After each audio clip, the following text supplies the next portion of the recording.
Aqui Leandro Ruschel, diretamente de Miami, para comentar os desdobramentos perigosos, graves do conflito no Oriente Médio. Israel foi atacado com mísseis balísticos pelo Irã há pouco.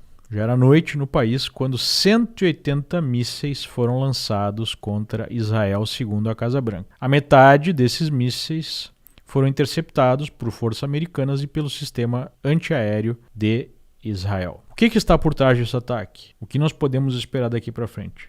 Esse é o objetivo do nosso vídeo. Recentemente, Israel demonstrou grande capacidade de inteligência e capacidade militar de atingir os seus inimigos. Não podemos esquecer que esse conflito foi iniciado pelo grupo terrorista Hamas, armado, financiado e incentivado por Teherã, pelo regime teocrático iraniano. Israel conseguiu eliminar praticamente toda a liderança do Hamas. Recentemente, a força foi direcionada ao Hezbollah, antigo grupo terrorista libanês, financiado, armado pelo Irã.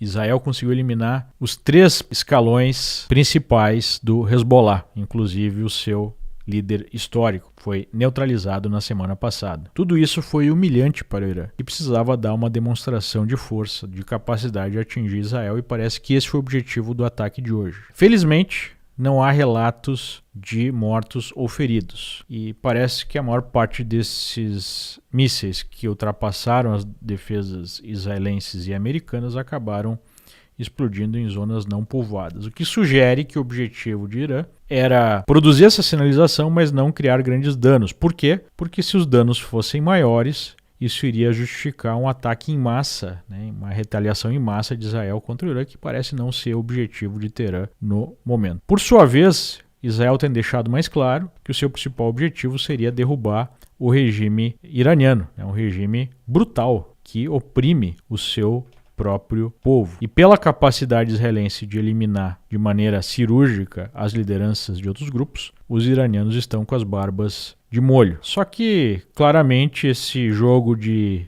gato e rato pode sair do controle e, em algum momento, gerar um conflito ainda mais grave. Esse é o perigo que nós estamos atravessando. Fica evidente que o grande problema é o Irã, e o Irã é suportado pelo eixo do mal do mundo, China, Rússia, e agora, infelizmente, nós temos o Brasil e a esquerda latino-americana em geral defendendo esse eixo do mal. Hoje mesmo, o descondenado Lula deu uma declaração lá na ONU. É inexplicável que o Conselho da ONU não tenha autoridade moral e política de fazer com que Israel sente numa mesa para conversar ao invés de só saber matar. Ou seja, Lula se coloca ao lado do Irã, dos grupos terroristas, contra Israel, que está se defendendo exatamente desses grupos, numa inversão sobre quem é a vítima e quem é o agressor. O Leonardo Coutinho lembrou de um artigo que ele postou na Gazeta do Povo que explica exatamente essa situação, chamado Um Projeto de Fim de Mundo, a natureza do regime iraniano. A teocracia que domina o Irã, desde 79, tem um objetivo: acabar com o mundo, literalmente.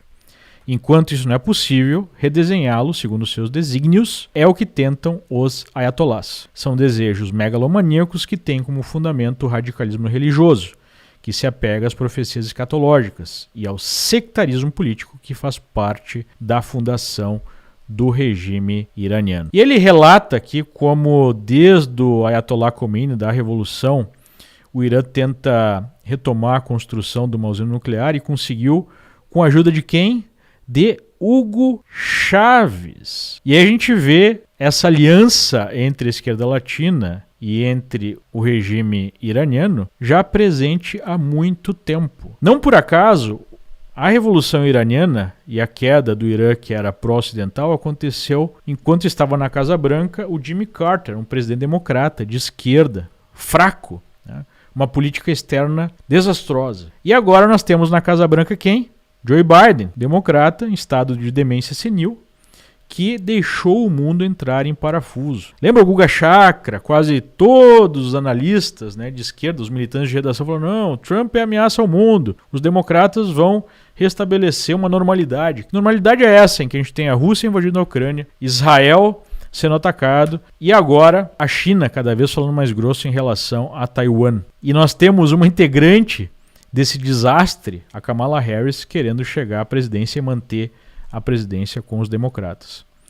Israel, sabendo dessa possibilidade, possivelmente acelerou aí os seus avanços, porque sabe que uma Casa Branca dominada pela Kamala Harris seria ainda menos amigável, ainda menos aliada do que o Joe Biden, que falou hoje, né, em retalhar o Irã, mas ninguém mais acredita nos americanos nesse sentido. É um governo fraco que atrai a agressividade.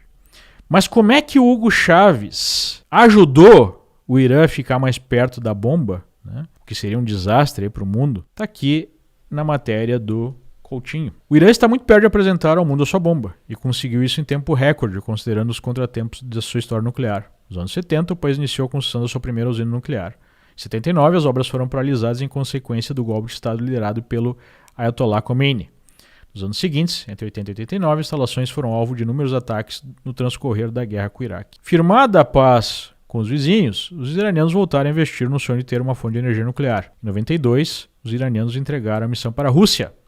Os engenheiros da estatal Rosatom bateram a cabeça por quase 2 décadas sem conseguir fazer funcionar a usina, cujo projeto e tecnologia são originalmente dos alemães da Siemens. Em 2007, entretanto, os ventos mudaram a favor do Irã e 5 anos depois a usina entrou finalmente em operação. O que aconteceu? O então presidente iraniano, Ahmadinejad, outro amigão do Lula, apareceu em Caracas, sentou-se com Chávez e pediu, em nome da Revolução, ajuda para conseguir acesso a um conjunto de informações técnicas que permitiriam concluir a usina nuclear. Chávez, obviamente, respondeu que sim, mas perguntou como faria isso. Ahmadinejad disse que os argentinos, então governados por Kirchner, eram os detentores dos segredos. A usina, que estava empacada, tinha uma irmã gêmea em pleno funcionamento do solo argentino. Bastava Chávez convencer os argentinos a compartilhar as informações e tudo seria resolvido. Ahmadinejad fez questão de ressaltar que todas as despesas da operação correriam, em sua conta. Ninguém sabe o que se passou. O fato é que apenas 4 anos depois do pedido, a usina já estava em testes. Por que isso é importante? Porque você precisa ter uma usina nuclear, já que o lixo, dessa usina é utilizado como matéria-prima para fazer uma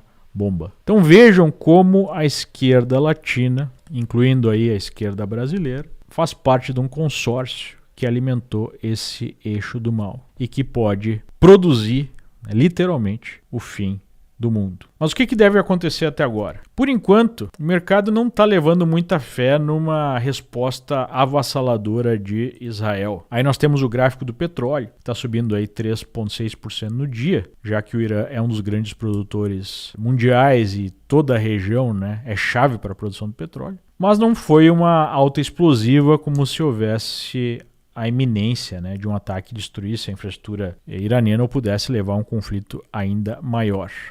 Tanto é que depois desse ataque, teve a alta ao longo do dia, quando foi anunciado o ataque, mas quando ficou claro que esse ataque teria um alcance limitado, o petróleo deu uma corrigida. Então, basicamente, o que nós temos é a possibilidade de alguma resposta israelense. Nós já tivemos uma situação parecida no passado. O Irã fez um ataque que não gerou grandes danos. O Israel fez um ataque aéreo que também não gerou grandes danos ao Irã. E seguiu a guerra sem um envolvimento direto, pelo menos dos dois países, sem ser por proxies. Mas é uma situação que vai ficando cada vez mais perigosa. E enquanto tudo isso acontece, temos aí uma Casa Branca habitada por um sujeito que não tem capacidade cognitiva alguma. E o destino do mundo vai dependendo cada vez mais do resultado das eleições americanas. Se for Trump o presidente, boa chance de nós voltarmos a ter paz no planeta. Já se for uma desgraça com a Kamala Harris na presidência americana, podemos esperar por mais problemas graves à frente.